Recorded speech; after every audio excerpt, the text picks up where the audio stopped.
Assalamualaikum. My report is the continuation report of Hasrani Akub under the title of the third stage building.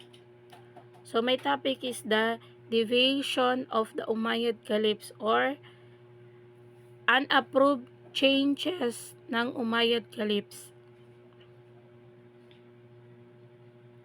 The Umayyad Caliphs introduced a number of practices which were common in the non-Islamic state of that time, such as the Byzantium, Persia, and India. Many of these practices were in clear contradiction to the fiqh of the earlier period. For example, the central treasury. The Bait al-Mal was tuned in the personal property of the caliphs and their families, and taxes not sanctioned by Islamic were introduced to further increase their fortune. Music, dancing girls, magician, and astrologer were officially introduced as form of amusement in the court of the caliphs. Furthermore, with the forces acceptance of Yazid as a crown prince imposed by Caliph Muawiyah in the year 679 CE, the office of the Caliph was converted into that of hereditary kingship.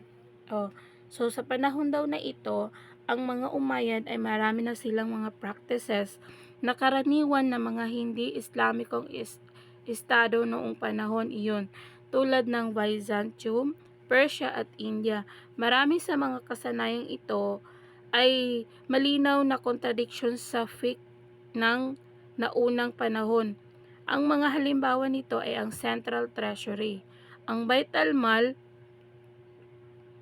or ang Bait al-Mat, at dahil daw sa lack of legitimacy, kaya ang Umayyad Dynasty ay umaasa sila sa kanilang lakas, militar at kayamanan. Kaya ang mga caliphs na ito ay naging kurakot na sila, at para mas para mas ma-maintain na nila ang kanilang mga kayamanan at kapangyarihan, pinapatawan na nila ng buwis o jizya tax ang mga non-Muslim.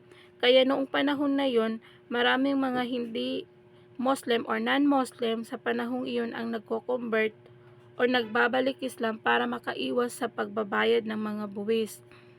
At dahil dito, ipinagbawal ng mga caliphs, Umayyad caliphs na ito ang pagbalik Islam ng mga non-Muslim, at ito ay hindi sinang-ayunan ng Islam, at para mas madagdagan kasi pa ang kanilang mga kayamanan, ipinakilala nila or ini-adapt pa nila ang musikas or mga pagsasayaw ng mga babae, mga magician at mga astrologo ay ginawa nila o pinakilala nila or inallowed nila at mawalan na sila at unti-unti na silang nawawala ng respeto sa Islamic religion, at unti-unti na nila itong nakakalimutan. At higit pa rito ay sa pilitan na nilang pagtanggap kay Yazid bilang prinsipe noong 679 CE. Si Yazid pala ay anak ni Muawiyah. Si Muawiyah naman ay pinaniniwalaan na siya ang last batch or huling sahaba ng Propeta Muhammad. Parang sa panahon ng propeta, siya lang ang pinakabata, at sa theological belief, hindi siya gagawa against Islam. Kaya yun siguro naisip niyang ibigay na lang yung throne sa anak niya. So dahil sa pag-appoint ni Muawiyah sa anak niyang si Yazid as a prince, naputol ang Khalifa from Shura, consultative governments, to dynasty or hereditary kingship or namamanang paghahari. So, hence the state fiqh link was broken, and a significant unifying factor of the madhab was therefore thereby lost. Due to this factor, the Islamic scholar ulama of this period avoid sitting in the audiences of caliphs and thus the principles of shura or consultative government was lost. With its successive caliphs, the government steadily deteriorated into dictatorial monarchy, similar to the non-Islamic government of that day. As a result, some of the caliph attempt to manipulate fiqh in order to justify their deviation, to combat their distortion, and preserve authentic fiqh for the later generations. Scholars began to collect and compile the fiqh of the early period. So, kaya't ang estado ng fiqh daw ay naputol at nawala ng kabuluhan parang nawala ng kabuluhan ang pagkakaisa ng madhab or ang madhab or Islamic jurisprudence.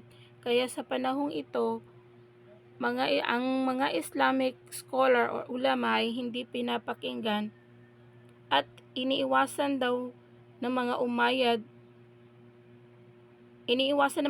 na maka-attend siguro yung mga Islamic scholar nila sa mga meeting or ang mga shura or consultative government ang tuluyan mawalan ng karapatan or unti-unti na daw mawalan ng Islamic principle of shuhura at unti-unti na rin itong naging monarchy or diktatorya na monarkiya kagaya ng mga di-Islamikong pamamahala. At hindi lang daw yung sinubukan din ng mga kalipate na ito na manipulahin ang fiqh para sumang-ayon ang fiqh sa kanilang mga gusto or ginagawaan nila ng paraan i-manipulate ang fiqh para i-justify ang kanilang mga gusto. So, para may justification yung mga ulama noon, tinipon or gi-compile nila yung mga tunay na fiqh para may justification yung mga Islamic jurisprudent para may justification sila na mali yung mga ginagawa ng mga Umayyad caliphs na yun that time is ginawa ng mga Islamic jurisprudent, ini-compile nila ang mga authentic fiqh para i-preserve para sa mga huling generation. Ang fiqh pala is an Islamic jurisprudent or human understanding and practices of the Sharia or understanding of the divine Islamic law of understanding of the divine Islamic law has revealed in the Quran and the Sunnah. So that's all my report. Sukran and to be continued.